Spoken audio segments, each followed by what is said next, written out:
요한계시록 7장 1절에서 8절까지의 말씀입니다. 한 절씩 교독하시겠습니다. 이 일 후에 내가 네 천사가 땅 네 모퉁이에 선 것을 보니 땅의 사방의 바람을 붙잡아 바람으로 하여금 땅에나 바다에나 각종 나무에 불지 못하게 하더라.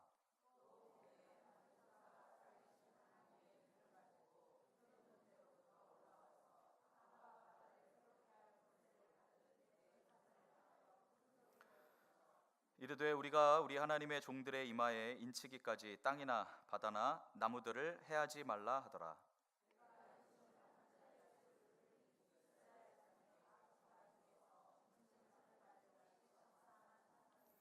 유다 지파 중에 인침을 받은 자가 1만 2천이요 르우벤 지파 중에 1만 2천이요 갓 지파 중에 1만 2천이요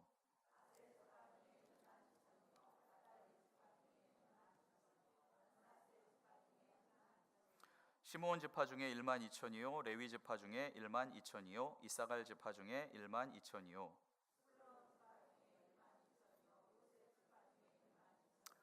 베냐민 지파 중에 인침을 받은 자가 1만 2천이라. 아멘.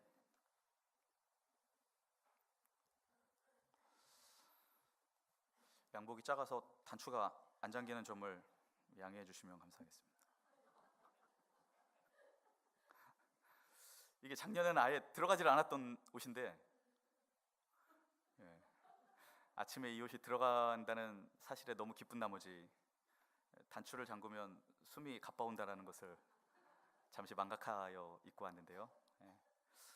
이렇게 벌려져 있더라도 이해해 주시면 감사하겠습니다. 제가 거의 10년 넘게 만에 유치부 설교를 하고 있는데요. 얼마나 부담이 되는 설교인지 몰라요. 근데 참 아이들은 신기한 게 말씀을 이렇게 빨아들이는 그런 게 이렇게 다 느껴집니다. 여러분들은 제가 이렇게 봐도 이게 말씀을 잘 듣고 있는지 안 듣고 있는지 긴가민가 하거든요. 근데 아이들은 티가 나요. 이게 쫙 말씀을 받고 있구나 라는 게 느껴집니다. 근데 문제는 그 시간이 길지 않다는 거죠. 5분을 넘어가면 아이들이 벌써 나 지루하다 이거를 얼굴에 이제 확 티를 냅니다. 그리고 한 7분 정도가 지나가면 이제 좌불 안 서. 저 목사 좀 빨리 끝내지. 이거를 뭐 대놓고 이제 표현을 하죠. 하지만 여러분들은 듣는지 안 듣는지는 잘 모르지만 오래 버틸 수 있다는 또 장점이 있죠. 오늘 오예배도 잘 버티시기를 주님의 이름으로 부탁을 드립니다. 오늘은 진짜 중요한 내용을 좀 함께 나누려고 하니까 집중해서 함께 말씀을 나누면 좋겠습니다. 요한계시록 7장까지 왔는데요. 7장은 6번째 인의 재앙이 6장에서 끝나잖아요. 그리고 바로 7번째 인을 떼면 좋겠는데 7번째 인을 바로 안 떼고 중간에 7장이 들어가 있어요. 그래서 7번째 인은 언제 뗍니까? 8장에서 떼요. 그래서 6장과 8장 사이에 7장이 이렇게 삽입해서 들어가 있는 말씀입니다. 이런 삽입되어 있는 말씀이 요한계시록에 3군데 나오는데 여기 한번 나오고 10장에서 11장 보면 나팔의 재앙이 이제 7개의 나팔의 재앙이 나오는데 거기서도 6번째 나팔과 7번째 나팔 사이에 다른 말씀이 들어가 있어요. 그리고 20장 1절부터 6절까지 보면 요한계시록에서 가장 논란이 되는 천년 왕국에 대한 내용이 삽입이 되어져 있어요. 그럼 7장의 주제가 뭐냐? 재앙의 시대를 살아가는 하나님의 백성들을 향해서 너희는 안전하다, 내가 너희를 보호하고 있다라는 것을 다시 한번 확인시켜주는 메시지예요. 그러니까 6번째 인과 7번째 인 사이에 이 말씀을 집어넣어 가지고 하나님이 이 땅에서 고난 가운데 있는 사람들을 보호하시고 안전을 책임져 주신다라는 것을 7장을 쑥 넣어 가지고 우리에게 다시금 위로해 주는 말씀이다라는 것이죠. 7장은 두 파트로 나뉘어집니다. 오늘 읽었던 1장부터 8절까지 그리고 9절부터 17절까지. 9절부터 17절은 언제 나눌까요? 다음 주 금요기도회 때 나눕니다. 궁금하신 분은 금요기도회 나오시면 돼요. 1절부터 8절까지는 하나님의 인을 맞은 14만 4천 명에 대한 이야기가 나오죠. 그리고 9절부터 17절까지는 셀 수 없이 큰 무리, 이 땅에서 승리한 무리의 모습을 보여주고 있습니다. 드디어 오늘 우리가 상당히 왜곡된 해석을 가지고 있는, 그래서 중요한 두 가지의 내용을 나누려고 합니다. 첫 번째는 하나님의 종들의 이마에 인을 친다는 게 뭐냐. 두 번째, 이스라엘의 12지파에서 인침을 받은 몇 명? 14만 4천 명은 누구냐는 거죠.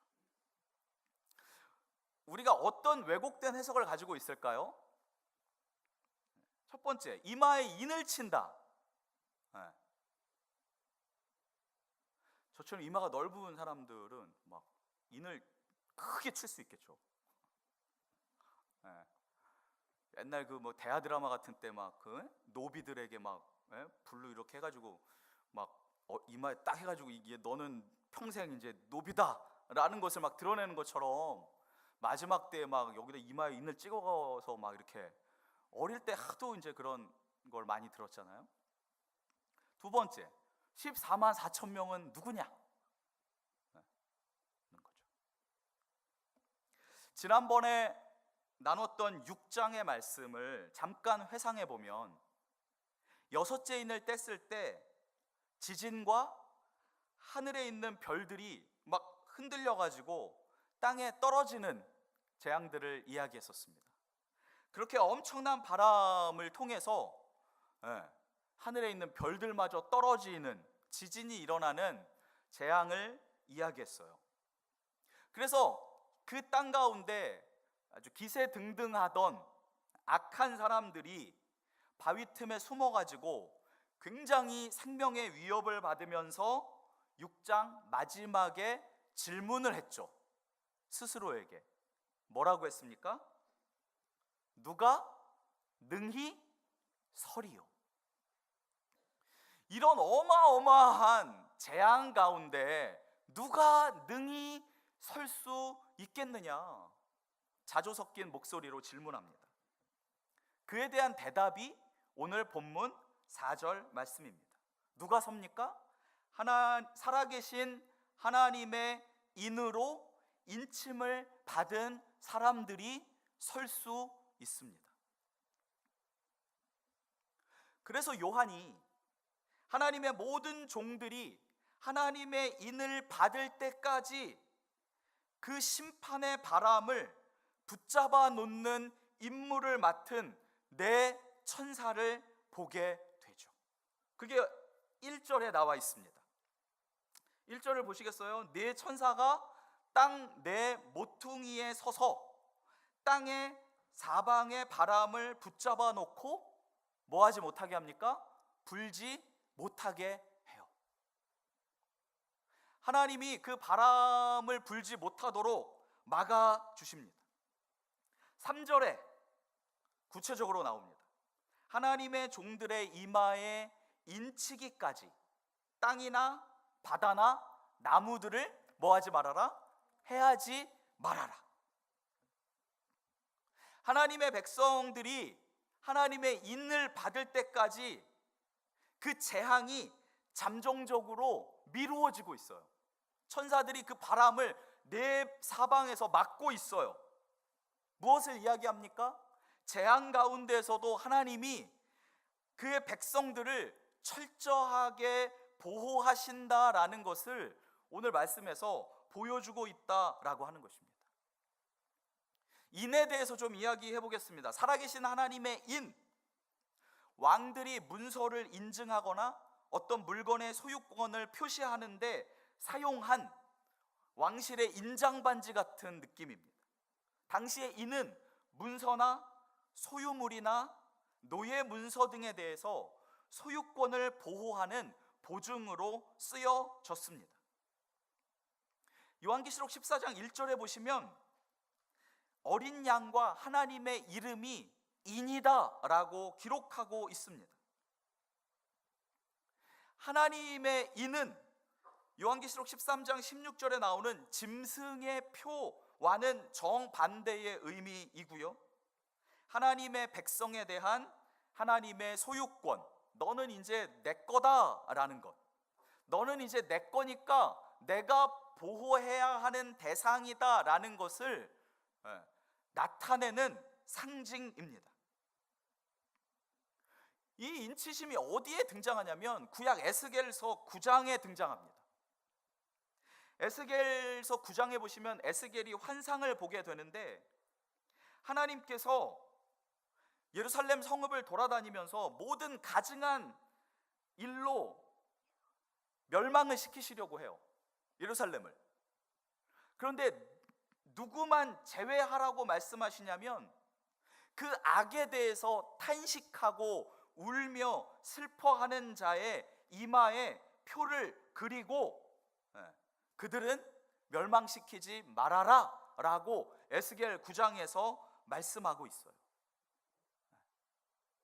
그 악을 미워하고 그 악 때문에 너무 슬퍼서 우는 사람들, 그들의 이마에 표를 그리고 그들 가까이는 절대 가지 마, 그들은 손대지 마라고 하나님이 말씀하시는 에스겔의 환상이 기록이 되어져 있다라고 하는 것입니다. 그래서 하나님의 인을 받은 성도들은 이 표로 말미암아 하나님으로부터 영적인 보호를 받게 되고 물리적으로 장차 임할 심판에서도 보호를 받게 된다라고 하는 것이죠. 이 하나님의 인, 이 하나님의 표, 어떤 장면을 또 떠올려 볼 수 있는가 하면, 출애굽 당시 이스라엘 백성이 문설주에 피를 발라서 표를 표시해 둠으로써 애굽에 대한 하나님의 심판으로부터 이스라엘 백성들이 그 표 때문에 보호를 받는 것과도 연결해서 생각해 볼 수 있다는 것이죠. 그 근거가 뭐냐면, 나중에 보시겠지만 나팔의 재앙과 대접 심판의 재앙 가운데 보면 그 재앙들의 내용이 어떤 내용과 똑같냐면 애굽에 내린 재앙과 동일하다는 거예요.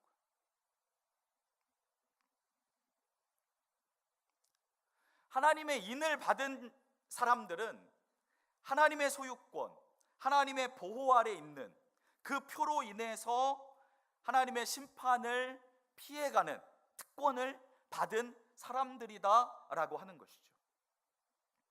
구약에서는 이 하나님의 인이 할례라는 의식을 통해서 그 인의 역할을 감당했다라는 거예요. 그래서 이스라엘 백성들이 태어나자마자 8일 만에 무엇을 받아야 했습니까? 할례를 받아야 했어요. 그 할례의 표로 인해서 너는 이제 하나님의 백성이 되었다라는 것을 옛 언약, 구약 시대에는 드러냈다라고 한다면, 새 언약 아래 신약 시대에는 무엇이 이 하나님의 인을 대신할까요?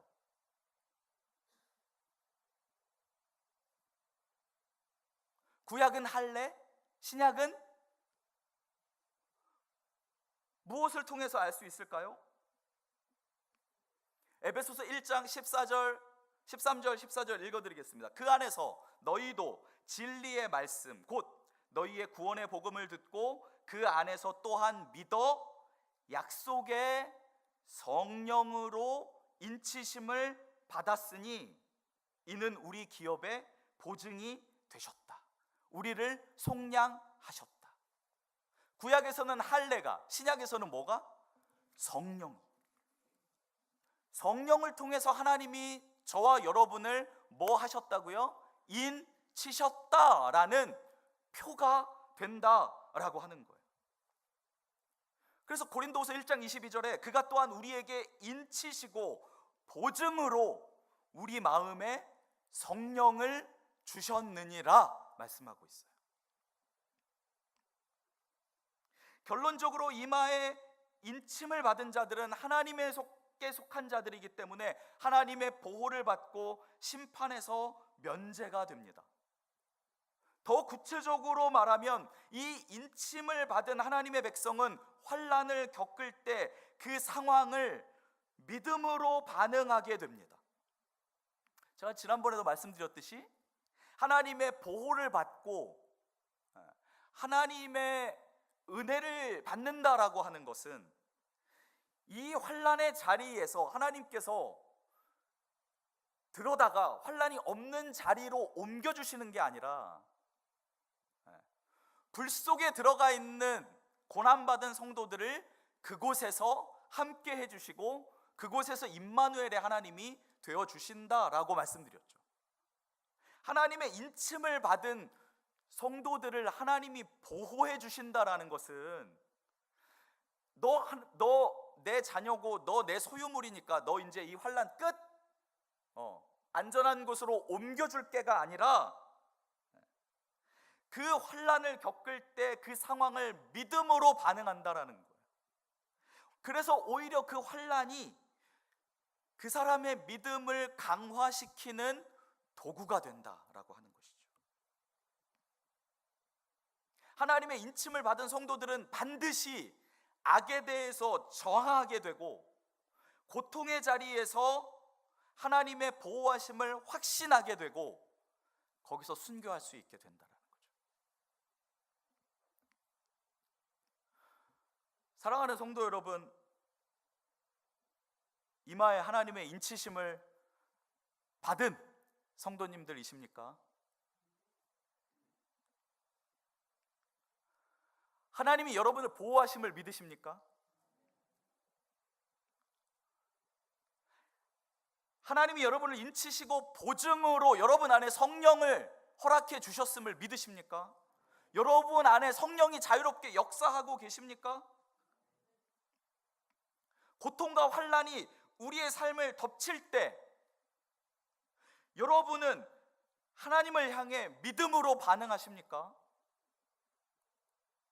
하나님이 모든 재앙에서 저와 여러분을 영적으로 뿐만 아니라 물리적으로 지키시고 보호해 주실 것을 확신하십니까? 사랑하는 성도 여러분, 하나님께서 우리를 인쳐주시고 너는 내 것이라 말씀하시고 우리를 세상 끝날까지 지키시고 보호해 주실 줄로 믿습니다.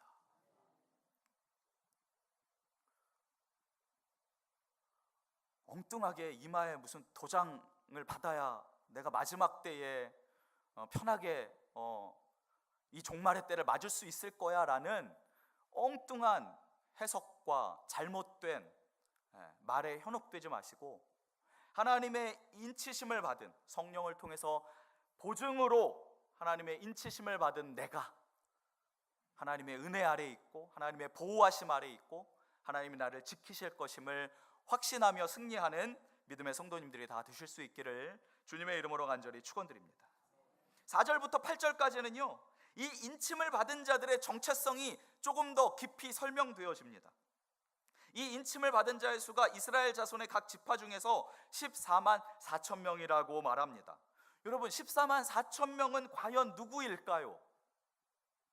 왜 하필 14만 4천이라는 특정 수를 요한계시록은 언급하고 있을까요? 먼저 알아야 할 것은 요한계시록에 나오는 모든 숫자는 상징적인 의미를 가지고 있다라고 하는 것입니다. 뿐만 아니라 성경의 많은 부분에서 숫자가 굉장히 상징적이고 그 책을 기록한 사람들의 의도가 담겨져 있음을 알 수 있습니다. 여러분, 창세기에서 하나님께서 세상을 창조할 때 등장하는 대표적인 숫자가 무엇이죠? 하나님이 이렇게 말씀하시니까 말씀하신 그대로 되니라. 여러분, 이 되니라가 몇 번 나올까요? 몇 번 나오죠? 7번 나오죠. 하나님이 세상을 며칠 동안 창조하셨습니까? 7일 동안 창조하셨습니다. 그대로 되는 것을 보시고 하나님이 뭐라고 말씀하셨습니까? 보시기에 심히 좋았더라. 몇 번 나올까요? 7번 나옵니다. 창세기에는 10개의 족보가 나옵니다. 그래서 성경에서 3, 7, 10이라는 숫자는 굉장히 중요한 숫자입니다. 천지창조를 7일 동안 하셨다라고 하는 것은 이 세상이 하나님에 의해서 완벽하게 만들어졌다라는 것을 나타냅니다. 창세기가 10개의 족보로 구성되어져 있다라고 하는 것은 하나님께서 이 인간 역사를 완벽하게 통치하고 계신다라는 것을 보여주고 있다라고 하는 것입니다. 창세기의 끝이 누구의 죽음으로 끝납니까? 요셉의 죽음으로 끝납니다. 요셉은 죽고 나서 며칠장을 지냈을까요? 물어보나 마나 7일장을 지냈죠. 천지창조가 7일로부터 시작돼서 요셉의 죽음이 7일의 장례로 맞춰짐으로써 창세기 전체는 하나님의 완벽한 창조와 완벽한 역사로 하나님에 의해서 움직여지고 있다라는 것을 보여주고 있습니다. 요한계시록에 나오는 14만 4천이 어떻게 나왔을까? 제가 주석을 한 4-5권 찾아봤는데 대부분 공통되게 요한계시록 21장 12절에서 14절에 보면 구약의 12지파가 나옵니다. 그리고 또 뭐가 나올까요? 예수님의 12사도가 나옵니다. 이 구약의 12지파와 신약의 12사도가 새 예루살렘의 기초가 된다라고 말씀하고 있어요. 그래서 12에다가 12를 곱하면 얼마가 나올까요? 144가 나오죠. 거기다 얼마를 곱하면 14만 4천이 될까요? 1000을 곱하면 됩니다. 그러면 고대의 1000은 어떤 숫자냐? 1000은 죄송합니다. 제가 너무 흥분했네요. 1000은 엄청나게 많은 수, 엄청나게 많은 수를 나타낼 때 1000을 쓰고, 또 하나 완전한 수를 나타낼 때에도 1000을 사용합니다. 그러니까 구약을 대표하는 12, 신약을 대표하는 12, 그걸 곱해서 엄청나게 많은 수 혹은 완전한 수 1000을 곱하면 14만 4천이 된다라는 거예요. 오늘 본문의 말씀으로 하자면 이스라엘의 12지파, 여기서는 단지파가 빠지고 다른 지파가 들어갔거든요. 그래서 완전한 구약의 12지파는 아니지만 어쨌든 12지파에서 몇 명씩이요? 12,000명씩 해서 12를 곱하면 14만 4천이 돼요. 이게 무슨 얘기입니까?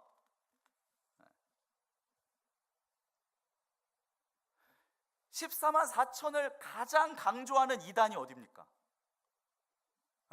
신천지입니다. 신천지.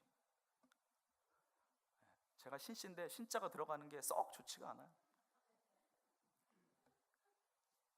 신천지 주장의 핵심이 뭡니까? 마지막 때 시온산에 14만 4천 명이 각 교회에서 알곡들만 추수해온 성도들의 숫자가 14만 4천이라는 거예요. 그래서 신천지는 그냥 안 믿는 사람들을 포교하는 게 아니라 어디를 공략합니까? 교회를 공략해요. 왜냐하면 2000년 전에 예수님께서 복음의 씨앗을 교회에다 뿌렸기 때문에 이제 자기들이 교회를 돌아다니면서 그 뿌린 씨앗의 알곡을 거두어 가지고 14만 4천 명을 만들어야 된다는 거죠. 근데 신천지가 14만 4천이 넘었을까요? 안 넘었을까요? 넘었어요. 넘었어. 그래서 지도층에서 쉬쉬하고 있다는 말이 있습니다. 직접 들은 얘기는 아니지만. 여러분, 신천지에서 14만 4천은 그 문자적인 숫자 그대로예요. 그러니까 얼마나 두렵습니까? 거기에 들어가지 않으면 어떻게 되는 거예요? 구원 못 받는 거예요. 보호를 못 받는 거예요. 그러니까 그 14만 4천에 들어가기 위해서 어떻게 합니까? 물불을 가리지 않고 어떻게 해요? 교회로 들어가 가지고 믿는 사람을 빼내오거나 아니면 교회들을 통째로 집어삼키는 거죠.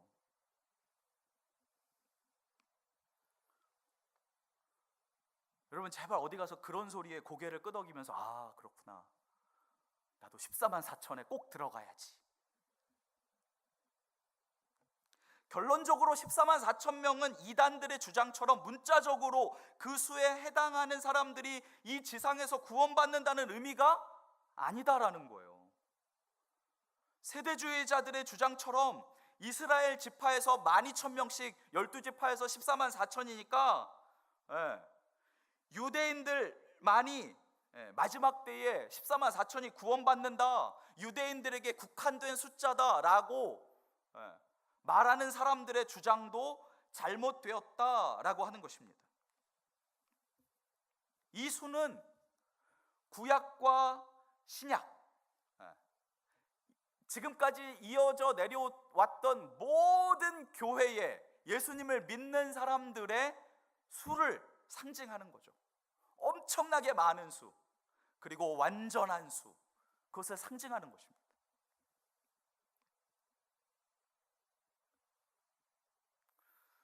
그 안에 들어가실 수 있으시겠습니까? 이거 보세요. 또 그거 아닌 것 같은데 14만 한 3,890명 정도, 10자리밖에 안 남았어. 14만 4천에 들어가실 확신이 있으십니까? 무조건 아멘 하셔야 돼요. 하나님의 인침을 받았다고는 엄청 크게 아멘 하셔놓고 14만 4천에 들어가실 수 있으시겠습니까? 어려울 것 같은데요. 이러면 안 되는 거예요. 하나님의 인침을 받은 성도는 14만 4천에 무조건 들어가는 거죠. 할렐루야. 이 자리에 있는 우리 모든 필그림의 성도님들은 이 수에 무조건 들어가서 하나님의 보호하심과 구원의 백성들로 세워지실 줄로 믿습니다. 사랑하는 성도 여러분, 하나님의 말씀을 바로 알아서 여러분의 믿음과 신앙이 흔들리지 않으시기를 주님의 이름으로 간절히 축원드립니다. 이 시대에 많은 사람들이 이단의 말도 안 되는 가르침에 현혹되어서 삶을 망치는 너무나 많은 뉴스들을 보지 않습니까? 저는 거기에 가장 큰 이유가 교회의 신학이 부재하기 때문이다라고 생각합니다. 하나님을 향해서 하나님을 더 알기 원하는, 하나님이 누구신가, 그 하나님이 누구신가, 하나님의 말씀을 더 알기 위한 갈망이 기성 교회 안에 너무 부족하기 때문에 야, 우리 성경 공부 좀 하러 가볼래? 여기에 막 눈이 번쩍 뜨이는 말씀이 있어. 자기 자신을 파괴하고 가정을 파괴하고 교회를 파괴하는, 이 사회를 파괴하는 그런 거짓 가르침에 현혹되지 않는 우리 필그림의 성도님들이 되실 수 있기를 주님의 이름으로 간절히 축원드립니다. 우리 교회 성도님들이 그 어떠한 것보다도 하나님을 더 깊이 알아가는 일에 우리의 시간을 투자하고 전심전력하는 우리 교회와 성도님들이 되실 수 있기를 주님의 이름으로 간절히 축원드립니다. 우리는 하나님의 인치심을 받은 거룩한 성도입니다. 성령께서 우리 안에 거하셔서 보증으로 삼아주시고 고난과 환난 속에서도 하나님이 결코 우리를 버리지 않으시고 끝까지 보호하시는 그 확신 가운데 신앙생활을 해나가는 믿음의 성도님들이 되실 수 있기를 주님의 이름으로 간절히 축원드립니다. 14만 4천이라는 문자적인 숫자에 갇혀서 두렵다, 거기에 들어가지 못하면 어떡하지? 하나님이 전혀 의도하지 않고 성경이 전혀 의도하지 않은 엉뚱한 이단의 교리에 마음이 낙심되어 혼란을 겪지 마시고 하나님을 깊이 알아가는 깊은 은혜의 말씀 앞에 서서 그 하나님의 말씀에 붙잡혀서 견고하게 우리의 신앙을 세워가는 우리 필그림교회 모든 성도님들이 되실 수 있기를 주님의 이름으로 간절히 축원드립니다. 기도하시겠습니다. 하나님 아버지, 우리를 구원하여 주심을 감사드립니다. 각 나라와 족속과 백성과 방언들 가운데 우리에게 하나님의 자녀가 되는 권세를 허락하여 주셔서 우리 안에 성령으로 말미암아 하나님과 동행하게 하시고 하나님의 보호 아래 거할 수 있도록 인도해 주심을 감사드립니다. 하나님, 우리가 하나님의 인침을 받은 하나님의 거룩한 자녀로서 그 어떠한 거짓 가르침에 현혹되지 아니하게 도와주시고 믿음의 반석 위에, 말씀의 반석 위에 하나님을 알아가는 깊은 갈망과 지식 속에 든든히 서서 올바른 신앙생활을 이 마지막 때에 분별력 있게 해나가는 우리 필그림교회 모든 성도님들이 다 될 수 있도록 하나님 함께하여 주시옵소서. 예수님의 이름으로 기도하옵나이다. 아멘. 우리를 구원하신